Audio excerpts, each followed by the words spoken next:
Welcome students to YouTube platform easy English learning Darshan Shaili. आज की video lecture में आप समझेंगे क्लास 12th का chapter first electric charges and field से उसके शॉर्ट नोट्स। पहला बोला गया है इसमें important points, fact and definition. First होता है quantization of charge. Charge on any body is the integral multiple of the charge on an electron और proton. This charge is called the fundamental charge. बताया गया है कि जो किसी भी बॉडी पर अगर चार्ज होता है तो वो इंटीग्रल मल्टीपल होता है। इंटीग्रल मल्टीपल का मतलब होता है जैसे -2e हो सकता है, +2e हो सकता है। मतलब इलेक्ट्रॉन जो होगा इंटीजर्स की फॉर्म में निकलेगा।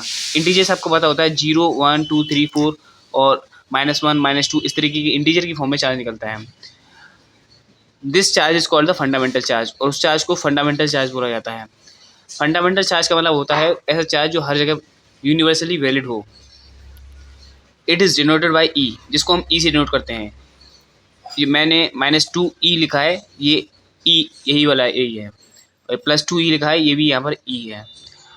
This property of charge is called the quantum nature of charge और क्वांटाइजेशन ऑफ चार्ज। ये जो प्रॉपर्टी होती है क्वांटाइजेशन ऑफ चार्ज बोला जाता है इसको, या फिर इसको क्वांटम नेचर ऑफ चार्ज बोला जाता है। Therefore charge on any charge body is Q equal to +-Ne। किसी भी बॉडी पर चार्ज जो जाएगा वो +-Ne की फॉर्म में जाएगा। प्लस का मतलब है प्लस का 2e की जगह +2 की यहाँ पे +5 भी हो सकता है, +7 भी हो सकता है, वो डिपेंड करता है क्वेश्चन के ऊपर। और यहाँ पर -2 भी हो सकता है, -3e भी हो सकता है। तो यहाँ पर +-Ne लगाया गया है। So charge on any body में be Q equal to +-1e, +-2e, +-3e, इस तरीके से हो सकता है। एंड नॉट बिटवीन दैम, उसके बीच में नहीं होता है। हम कह नहीं सकते कि 1.5e होगा, ये नहीं हो सकता है। क्वांटाइजेशन जो होगा वो इंटीजर्स की फॉर्म में होगा। उसके बाद आता है सबसे इंपॉर्टेंट टॉपिक इस चैप्टर का, कूलम्स लॉ। कूलम्स लॉ कहता है according to this law the force of interaction between the two charges Q1 and Q2 is directly proportional to the product of the magnitude of the two charges and inversely proportional to the square of the distance r between them।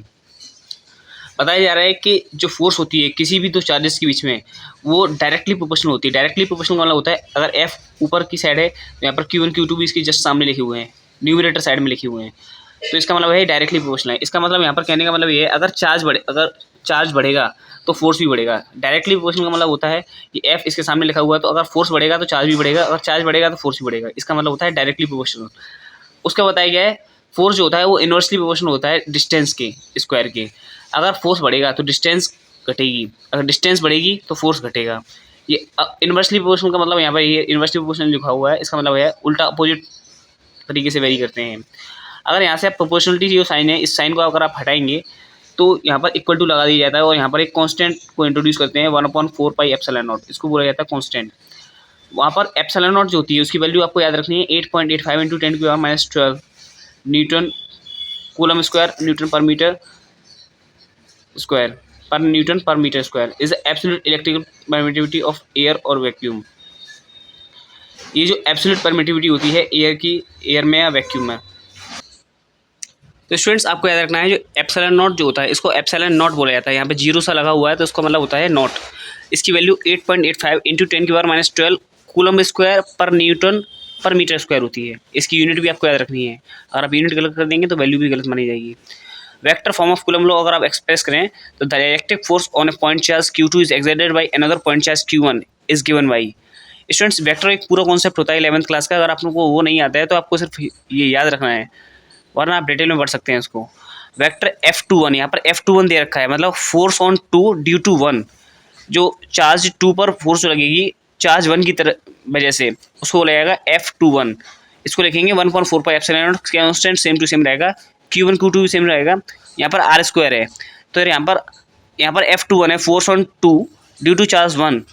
यहाँ पर direction r vector लगाएंगे, यहाँ पर जो value होगी उसका opposite यहाँ पर आता है R12 कैप, इसको बोला जाता है। ये साइन जो लिखा हुआ है इसको बोला जाता है R12 कैप, इसके ऊपर कैप लगा हुआ है।